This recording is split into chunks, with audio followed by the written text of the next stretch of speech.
The NBA Finals are almost here, and every play could be the one that changes everything. This is the NBA playoffs, where heroes rise, legacies are built, and the action never lets up. And with DraftKings Sportsbook, an official sports betting partner of the NBA, you don't just watch the madness, you live it.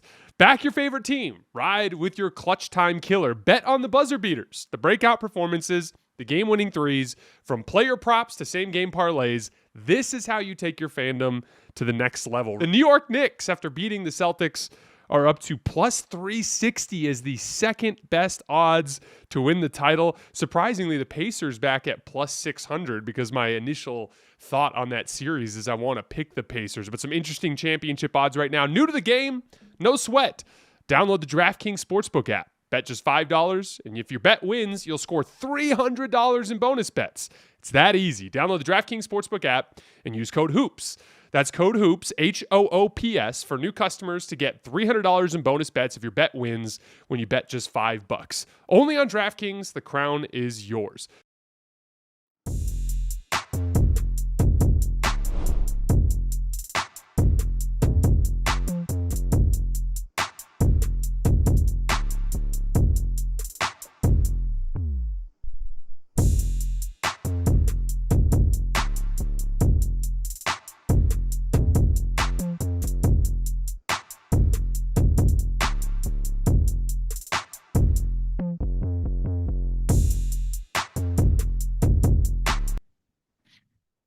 All right, welcome to Hoops Tonight here at The Volume. Happy Saturday, everybody. Hope all of you guys are having a great start to your weekend. Well, the Minnesota Timberwolves made a couple of key changes to their game plan tonight.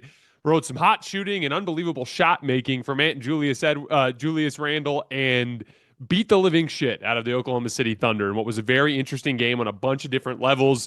Some stuff that's like classic Game 3 down 2-0 buzzsaw stuff, but also some realities in terms of the ability of this Minnesota team to make Oklahoma City uncomfortable at stretches. Some growth from Minnesota shot creators as they had by far their most successful sustained offense in this particular game. So much interesting stuff to get into tonight. You guys know the drill. Before we get started, subscribe to the Hoops Tonight YouTube channel so you don't miss any more of our videos. Follow me on Twitter at _JasonLT so you guys don't miss show announcements. Don't forget about our podcast feed wherever you get your podcasts under Hoops Tonight. It's also super helpful if you leave a rating and a review on that front. Check out our social media feeds on Twitter, Instagram, Facebook, and TikTok. We're releasing content throughout the year. And then keep dropping questions in the chat so that we can hit them in our mailbags towards the end of these shows. Now, tonight's show in particular, Jackson's out of town, so if you guys want to get questions, we're going to be taking chat questions from my Twitter feed. So if you go to my Twitter feed at _JasonLT and you scroll down, you'll see a tweet where I asked for questions. Feel free to drop the questions in there, and when I get done with the breakdown, we'll head into that kind of thread there, and I'll start grabbing questions from there. Also, when we finish tonight, we're going to be moving over to Playback. Again, that's playback.tv/hoops tonight. There for, another hour or so, we're going to be taking callers. We'll watch some film. It's more informal. It's a lot of fun. We just talk hoops and have fun for an extra hour at the tail end of the show. So make sure you guys head over there. All right, let's talk some basketball. So in the Playback session last night, we have a Thunder fan named Will, who has graced us with his presence several times, some fun venting and some takes on his Thunder team. And I asked Will, I said, what is Shai's biggest weakness? And I was trying to make a point with respect to his, with the game plan. And Will mentioned 3-point shooting. What I was trying to say was his playmaking, specifically that if you pack the paint against him, he's a passer that can make reads and is certainly good enough at the job to still be a top-tier superstar in this league, but no one's going to call out Shai's playmaking as the strength of his game.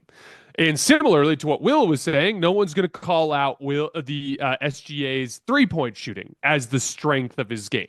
The two things there in his game that you would point to as not like far down the list of what he's great at is his 3-point shooting and his processing in the half court. What would you consider to be his strengths? Well, he's the best high-volume ISO player in the league by a mile among any player who ran at least 300 ISOs this year, shot out of 300 ISOs. He was far and away the most efficient. and he's far and away the best driver of the basketball in the league. He had like 200 more drives than anyone else in the NBA this year, which, you know, you can do the math there on how many times that is per game. And so what I didn't like about the game plan that Chris Finch used in the first two games was he was picking up Shea really far away from the basket with Jaden McDaniels, often right when he was crossing half court, and he was staying glued to shooters off the ball. And one of the things that did is it allowed Shea to, one, not have to rely on his three-point shot because he's beating ball pressure by driving. And so you're playing into the strength of his game by giving him a much wider runway, a longer runway to drive past his man. And then two, he doesn't have to rely on that three-point shot because he's not being, baited into it by a guy playing off of him. And then the third piece of it is if you stay home off the ball and you let Shea play a lot of one-on-one or a lot of two-on-two, you're accentuating his shot making, his foul grifting, his scoring ability, which is the kind of thing that made him the MVP of this league, instead of forcing him to process tight space environments in the middle of the floor and show off his passing ability, which, again, he's fine at, but it's not his strength. And so I was immediately annoyed about this in game one. Game two, it was defensible to run it back just because Minnesota shot so poorly in game one. You could talk yourself into thinking that maybe you just shoot better. Overall, though, I'm a big believer, and you spotted the Oklahoma City Thunder a 2-0 lead. Now, they might have gone up 2-0 anyway, even with the right game plan, but you played an inferior game plan that allowed Oklahoma City to dominate you through the first two games when we had a clear example in the previous round from Denver of how to make this Oklahoma City team uncomfortable. I pulled the numbers yesterday. I can't remember exactly off the top of my head, but they had an offensive rating around like 113, I believe, against Denver. And in the first two games, they had an offensive rating of 120 against Minnesota. Minnesota is a substantially more talented defensive roster. Bigger, longer athletes that are faster, deeper. They probably have 2.5 good defenders for every good defender on the Denver roster. There was no excuse for them to be getting cut to pieces the way that they did. Again, I'm not sitting here saying that Minnesota should be up 3-0. No, the Thunder are amazing, but you just played a game plan that allowed the Thunder to kick the shit out of you and score on you easily, which doesn't match your specific personnel and how good they should be at stopping this team. In theory, they should be able to do a better job of what Denver did. The same game plan, but with better personnel, should in theory lead to dramatic results. And we saw that tonight. Immediately, right out the gates, the specific ball pressure adjustment, Jaden was not meeting Shea outside the three-point line. He was meeting him inside the three-point line, not allowing him to get that head of steam against the ball pressure. But then against everybody else, and I thought this was the genius little tweak from Chris Finch, against everyone else, he was pressuring. Because again, those guys aren't the dribble drive threat that Shai Gilgeous-Alexander is. And so what ended up happening is you were able to neutralize that initial problem, which was Shai. He goes 4 for 13 tonight, has 4 turnovers. He was 1 for 4 from 3 with 4 turnovers in the first half. So again, you accentuated his processing and his three-point shooting. He couldn't knock down threes, and he didn't make the read. Simple example, there was like a play where they pinched in off the ball, because that's the other part of it. It's not just the ball pressure piece. They were sinking in. You could see when Jaden is facing up against Shai, you know, he's standing at the top of the key and Shai's outside the three-point line. There's a little bit of a gap. You were seeing guys digging down into the driving lanes. They were bringing doubles, not out at half court, but bringing the doubles inside the three-point line. And in that zone, they were able to force Shai to pass. There was a play in the third quarter where they brought a double team of Shai inside the three-point line around the elbow. Isaiah Joe is wide open in the left corner, and Shai just throws a bad pass to Isaiah Joe.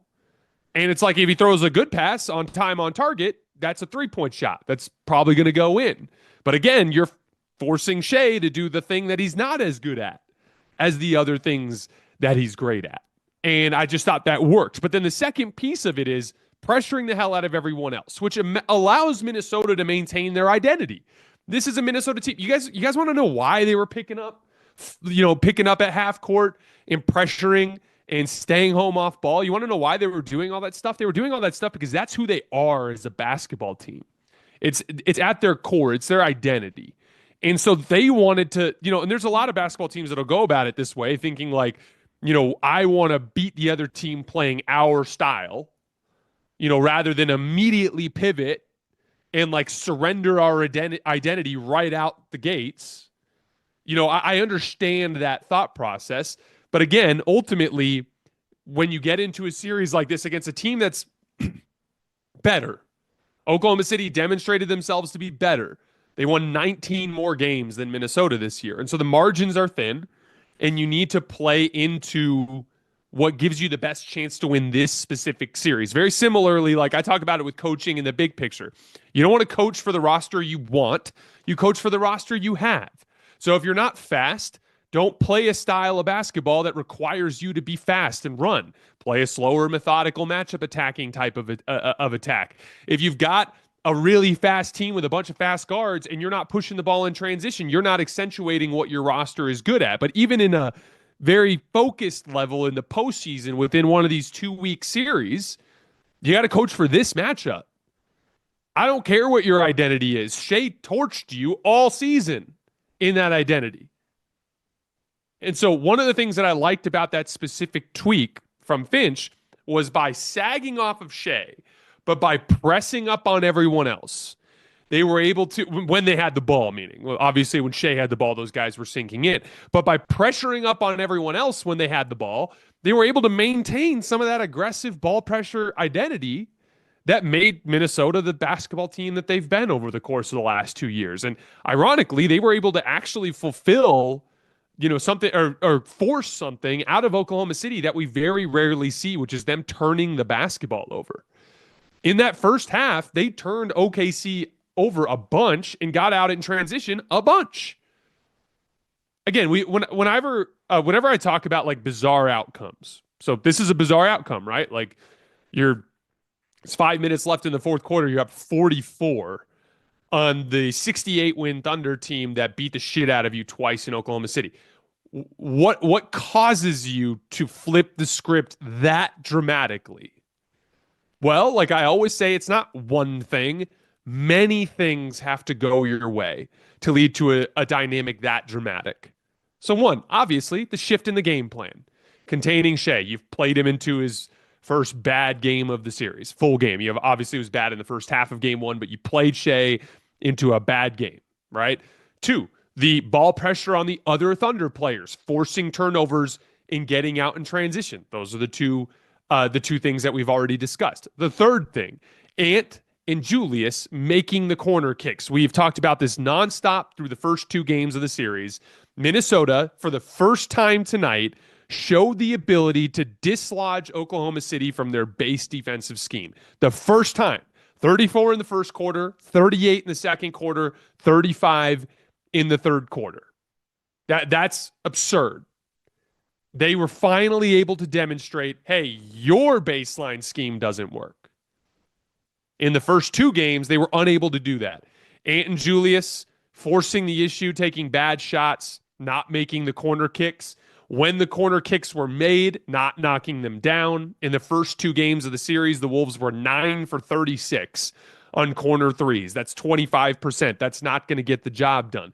The turnovers that they were dealing with, all of those things that they had to do to successfully process against this defense wasn't getting done. Tonight, as of 5 minutes left in the fourth quarter, only 9 turnovers. Relentlessly in this game, Ant and Julius making the corner kickout passes over and over again, trusting their ability to capitalize on that advantage. And it wasn't just corner threes. I thought Jaden McDaniels in particular did an incredible job tonight operating on that weak side corner as a guy who was hitting threes, but also attacking closeouts, making connective passing reads. There were a couple plays in the late first half that I thought perfectly demonstrated this. One, a corner kick from Julius, another a corner kick from Ant. I have them both on my Twitter feed. You can find them at _JasonLT. I put them in a little thread. But Julius drives. He draws Shea in and help because, again, all series long, Oklahoma City has been packing the paint and conceding those corner kickouts. Julius makes the corner kick out. There's a closeout. That closeout is an advantage, right? Got to capitalize on that advantage. Jaden racks to the baseline, and on that rip through move, because he beats the closeout, he's able to generate dribble penetration, and it forces the big man to step up. Then Rudy Gobert very smartly tees up, meaning he just kind of relocates from the opposite dunker spot right in front of the rim and makes himself available. Jaden drops it off to him. Rudy catches. Then Lou Dort has to, because he has no choice, dig in, and also it's just kind of part of the way the Thunder play basketball, swoop in to try to steal it from Gobert, and as a result, Nickeil Alexander-Walker is wide open at the top of the key. Rudy, another connective pass, pitches it to Nickeil at the top of the key, pump fakes on the closeout, gets in the lane, and gets an easy, breezy floater. In the lane, where Oklahoma City typically is swarming, but not attacking at the beginning of the possession, but kicking on the beginning of the possession, moving the ball, and suddenly things get loose. Suddenly there's an opportunity in the middle of the floor where you can look to be aggressive without having to deal with a swarm of Oklahoma City defenders.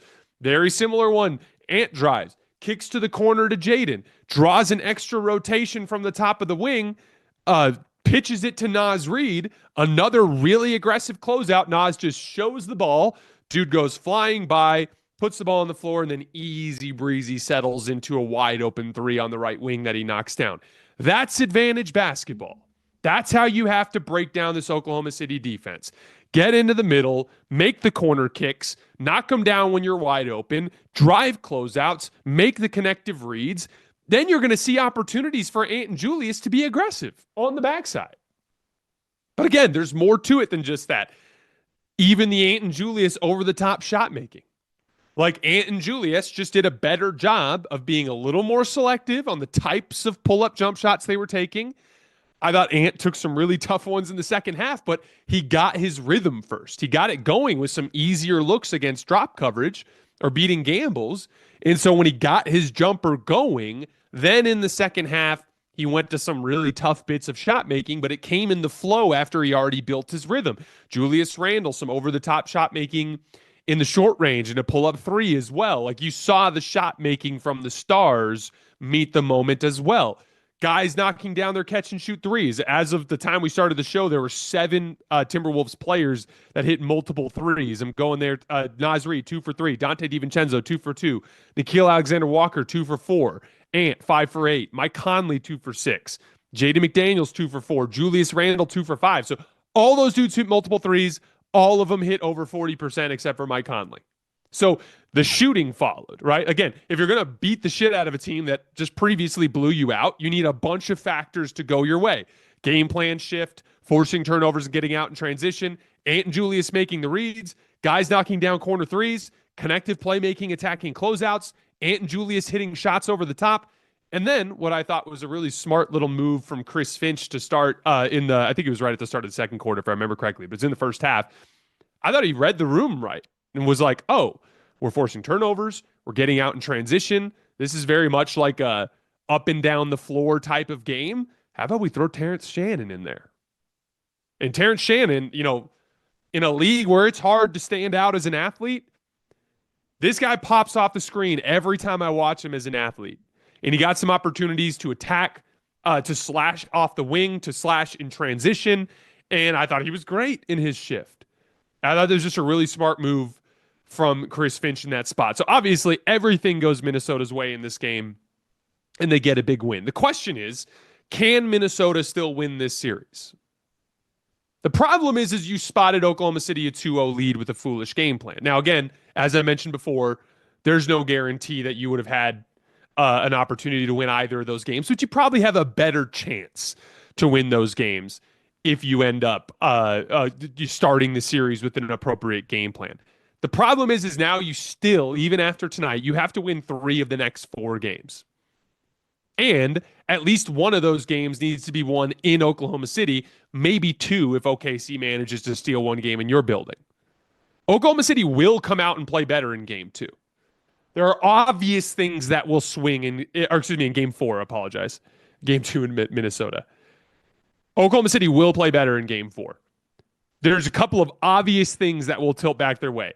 They're going to come out with a more desperate defensive effort with a ton of physicality. Like that's just guaranteed right out the gates, which means Ant and Julius are going to have to be even more deliberate with protecting the ball, with making the appropriate reads. Guys are going to have to hit threes against tighter closeouts.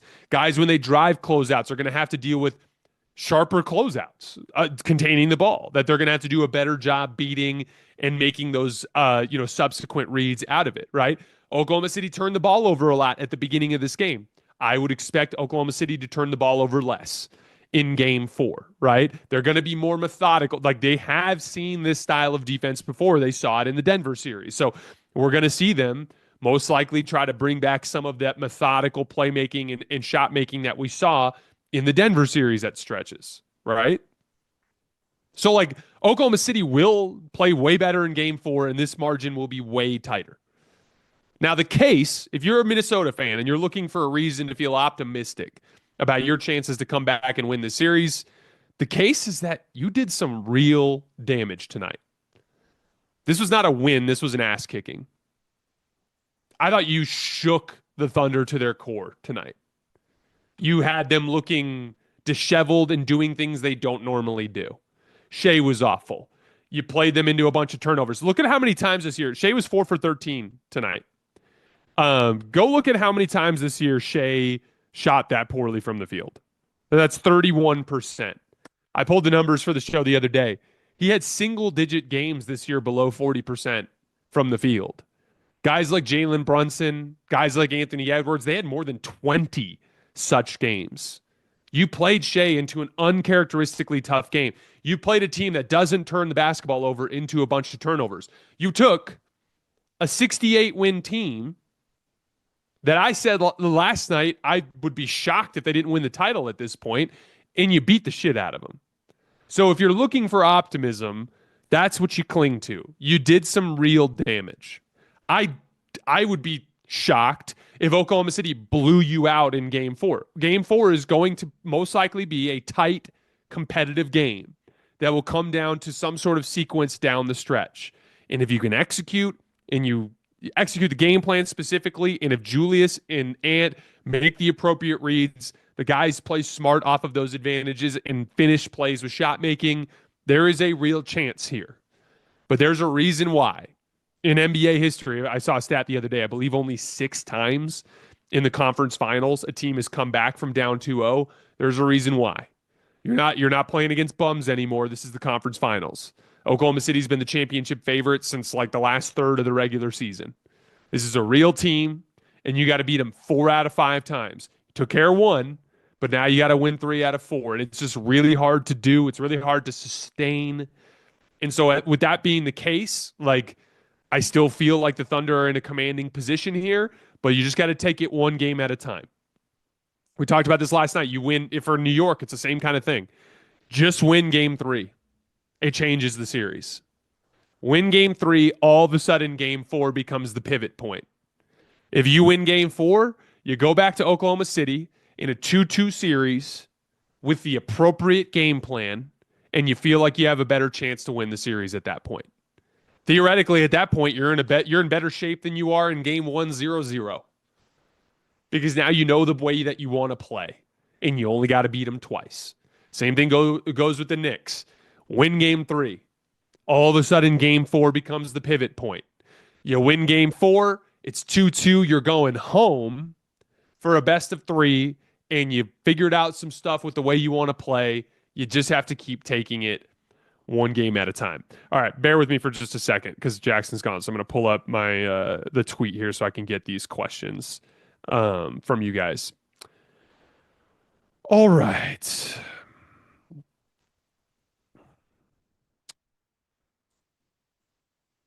I know it's the playoffs and adjustments that matter, but do you think that Finch not adjusting the base defensive scheme in the first 2 games is him just not wanting to overreact and having confidence in his players' ability to execute? Absolutely. That's what we talked about earlier. There's a kind of push and pull that you see in every single like weird matchup that kind of leads to a kind of a staring contest between the coaches. So for instance, like let's say a fast team and a slow team play against each other. Imagine like a lightning fast Golden State Warriors team with like Draymond Green at center in like 2022. And then like imagine a two big group. So call it, this year's Minnesota Timberwolves versus the 2022 Warriors, or another two big team like Houston or something like that. With those situations, it's like who's gonna blink? Like, is the small team gonna be like, shit, we can't out small these guys, let's go big? Or is the big team gonna go like, shit, we're too slow for these guys, let's go small? Like, and it's like, who's gonna be the first team that blinks? And I think there's a certain amount of like, I think Chris Finch wanted to go out there with his base scheme and just be like, let's see if the Thunder can beat the Timberwolves. The problem is like they beat you pretty good in game one and they cut you to pieces in that game. And it was pretty clear right away in game two that they could score whenever they wanted to again. So they're like, there was no real point in game two where Minnesota took substantial control. And so they did, for the record, to Finch's credit, like they did, the game was just already out of reach. They did start doing this like kind of meet and shea further back and packing the paint thing on like some of the final possessions in the fourth quarter of game two. It just was one of those things where like maybe if you do it earlier, the series is 2-1 now instead of 1-2. But again, it is what it is. I'm generally of the opinion that in the postseason you cannot waste time. Ask the Knicks, who just blew game one. Ask the Lakers, who got punched in the face by the Wolves in game one. There's so many different examples like this in all these different series. Like, you cannot afford to spot teams' wins in the postseason. So I'm generally of the belief that you should attack right away with the method that gives you the best chance to win that series and make adjustments quicker rather than slower. We were talking about this with Jackson yesterday, just or with I think it was Jake Isenberg yesterday. Like, be quick to, don't be stubborn, be quick to make the appropriate adjustment to give you the best chance to win a playoff series. All right, let's look at some other questions here. Hey, Jason, question here. Something I noticed in these playoffs is the increased significance of elite team conditioning, a la the relentless Pacers and OKC defense. I know you mentioned attention to detail in the last video, and I think there's a correlation there. What are your thoughts? I think we've seen this with the Knicks too, just in general with the way that they push their guys' minutes. The Pacers dominated the second half of the season. The Knicks underachieved this year, but they played all their guys big minutes, and like those dudes were asked to do a ton. The Thunder attacked the regular season relentlessly. Timberwolves a little bit up and down over the course of the year, but down the stretch of the season, they were playing great basketball. In general, the best way to that old expression, the best indicator of future performance is past performance. Similarly, like, your best chance to play your best basketball when you need to is to practice playing your best basketball. Like, as a Laker fan, for instance, I didn't think the Laker defense was anywhere near as good as it was before LeBron hurt his groin. When LeBron hurt his groin, he was out for a while. The defense fell off a cliff. When LeBron came back, there was never really a point from that point to the end of the season where they looked like the same defense that they were before the injury. So, yeah, I'm not surprised that they went into the Minnesota series and they were playing some shitty defense. I think there's a certain amount of, like, in general, preparing for playoff basketball. As it pertains specifically to Oklahoma City and Indiana, these are two teams that play a very hectic style with full court ball pressure and a ton of rotation speed and flying up and down the floor in transition on offense. These are teams that need to be deep and need to be in great shape. It's just something that's necessary for their specific play style. Alrighty. Is Pascal the underrated X factor in the Eastern Conference Finals that I think he is? The Knicks don't seem to have an answer for him. Going back to what we had last year in the postseason, if you guys remember, when OG Anunoby got hurt, Pascal caught Josh Hart for a lot of like his primary assignment stuff, and he was just cooking his ass all over the place. But like in general, Siakam is the missing piece to the Indiana Pacer offense from what it already was before the trade last year, which was they had one of the best pick and roll players in the league. A guy that is going to consistently set teams up with their team up with an advantage, and they could play advantage basketball with the best of them.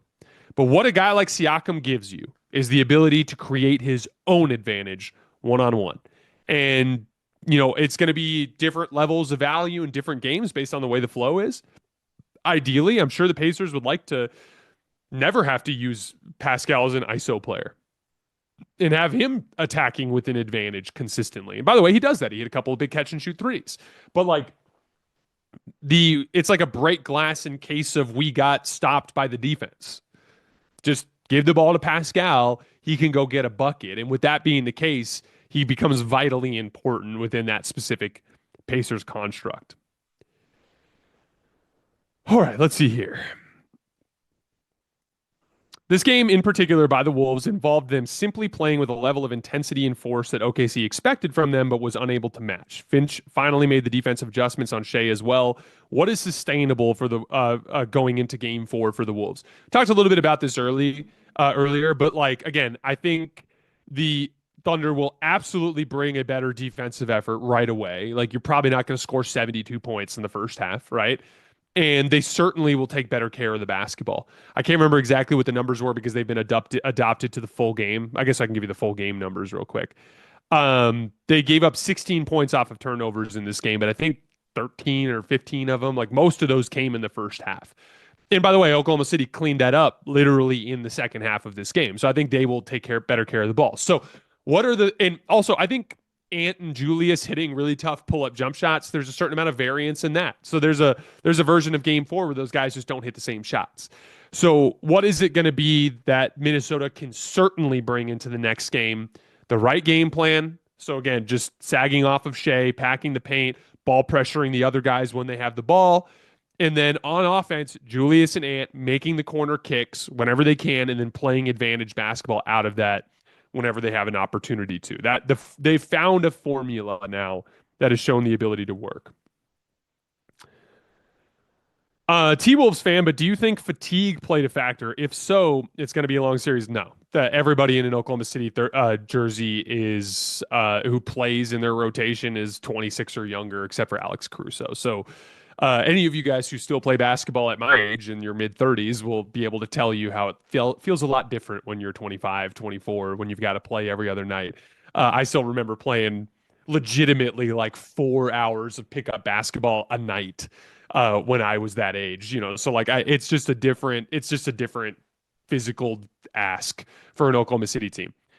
That said, there is like just part of human nature in terms of the natural kind of pullback of intensity that is going to take place naturally as part of urgency. Like this same Thunder team kind of got smacked by Memphis and would have lost game 3 if John Morant didn't get hurt. And so like there is a certain natural tendency to see that kind of pullback in these sorts of situations. How much defensively would the Wolves actually lose if they replaced Rudy with a mid-level guy who can actually shoot? I generally am of the belief, and I thought Rudy was better tonight, just was more active on the defensive glass and had a couple of sequences where he had better success against Shea than he did in earlier parts of the series. But the thing with Rudy is his value as a rim protector is actually less in a scheme where you've got so many quality perimeter defenders relative to what his value looked like in Utah, for example, where, he was cleaning up messes constantly because there were, Donovan Mitchell couldn't guard, Joe Ingles couldn't guard, Mike Conley couldn't guard, Jordan Clarkson couldn't guard. They just had a bunch of dudes who couldn't slide their feet. It was like Royce O'Neal was the only guy who could like really guard, for that team. And so, in this particular type of scheme, like I think there's a reason why Minnesota has consistently all year looked fantastic when it's Naz Reid and Dante DiVincenzo. It's because it's just a bunch of elite perimeter defenders and the ability to space the floor with Naz's shooting ability. All right. What suggestion do you have for changing the Knicks starting and closing lineups? What do you think of changing out Hart for Deuce in the starting lineup just to keep up with the Pacers during that time? Then win the minutes with Mitch, closing with Mitch, OG, Deuce, McHale, and Brunson. So this is the thing. Mitchell Robinson to me is very much a player that relies on exerting energy. And by the way, if you pull up his numbers from last night in the second half, he had, I think, 1 offensive rebound. I think he had 1 block. And I think he was -7 in his minutes. He was dominant in his first half stretch. The thing with Mitch is I think you want to keep his minutes in that like 18 to 22 range because that's where he is most effective with his motor. You want him playing, basically two shifts a game, right? Bridging the first and second quarters and bridging the third and fourth quarters. Like that's what you want. And again, there's a conversation to be had about the big picture in terms of whether or not you should try to find a player that can kind of approximate what Mitch does, but is capable of playing 30, 35 minutes a night. But within this scale of this, within the scope of this particular postseason series, Mitch played what 29 minutes, I think, in game two. Like, and in those final minutes, in his 26th, 27th, 28th, 29th minute, that was when he was like leaving Siakam and leaving Turner open and making a couple of sketchy decisions defensively and like helping recover situations. So like, I think if you're going to try to close with Mitch, which by the way opens up some other problems in terms of spacing, but if you close with Mitch, you want to make sure that he's closing within the scope of a minute load that he can handle. And so it's one thing to say, let's put Deuce in the starting lineup. I think Deuce can handle heavy minutes. And the reality is Josh Hart is just not doing enough damage offensively out there in his minutes. But with Mitch in particular, I don't think you want to be necessarily closing with him unless you can keep his minutes down. And so you might just have to get kind of creative with the rotation in order to make that happen. All right, let me double check really quick to make sure I didn't miss any. Are there any defensive adjustments you think the Knicks can make versus Indy, or are they just going to have to try to beat them in shootouts? I'm going to be honest with you guys. Like, if you watch the film from the first two games of this series, Cat is like utterly lost on the defensive end of the floor. He looks like he has no idea what he wants to do. I saw some clips, some defensive clips from game two where like he threw some of the worst high drop kind of hedge blitz, whatever you want to call them, type of looks I've ever seen, where he's coming out way too high, and then in rotation he's just kind of running around like a chicken with his head cut off, and then like the ball will go in the basket or a cutter will catch it open, and he kind of just looks around like what do you guys want me to do? And he just looks lost out there. And so if you ask me what was the best possible game plan to try to proceed with moving forward, to me it would be with Cat. It would just be switching everything to prevent the obvious drop coverage looks that you can get, and then just communicate like crazy behind Cat to make sure that he doesn't get lost. But it's when he's in these two on the ball situations and he has to rotate that he's getting lost. And so I would just, try as hard as you can to turn Indiana into an ISO team. And the best way to do that is by switching. But there are some realities to the fact that, I saw someone say, I saw a Celtics fan say, or a Pacers fan say on Twitter, like, this is going to be very different than keeping Tatum in front. And I was like, when I read that, I was like, I was trying to tell you guys this. Like, it's a very different series. Like, it's the Celtics succumb to switching. They allow switching to stagnate them because they want to play one-on-one. And yeah, Tatum and Brown are two guys that will absolutely settle if you slide your feet reasonably well. The Pacers do not succumb to switching until the end of the clock, or for a very deep post up. They are a team that plays with so much pace and verve in the half court. They'll make you execute 15 to 20 switches before the end of the possession, and inevitably you're going to fuck one of them up. And when you do, now they don't have to play iso ball. They can play drive and kick out of that. And so again, like it's a really tough matchup with Cat out there. And you can't just like bench Cat. You don't have the depth for that. And so, like, honestly, like all you can hope for is that they just play better, that they do a better job within their scheme. By the way, like I think the Knicks have a decent chance to win tomorrow night. Like I'm not going to sit here and be surprised if the Knicks win tomorrow night. Now, like I feel almost certain that Indiana is going to get one of those two games, which means they're going to be up 3-1, which means they're going to probably go to the finals. But like the series isn't over. You just got to take it one game at a time. But it's just the construct of this team depends too much on Jalen Brunson and Karl Anthony Towns to be attentive and focused and to give the requisite intensity in their rotations, and the two of them are just not good at that. And so it just to me looks like a matchup that's going to be tough for them to overcome. All right, guys, that's all we have for right now. We're going to head over to Playback. Again, that's playback.tv/hoops tonight. We'll hang out there for about 45 minutes or so. We'll be taking callers and watching some film. Again, as always, I sincerely appreciate you guys for supporting me and supporting the show. We will see you guys next time.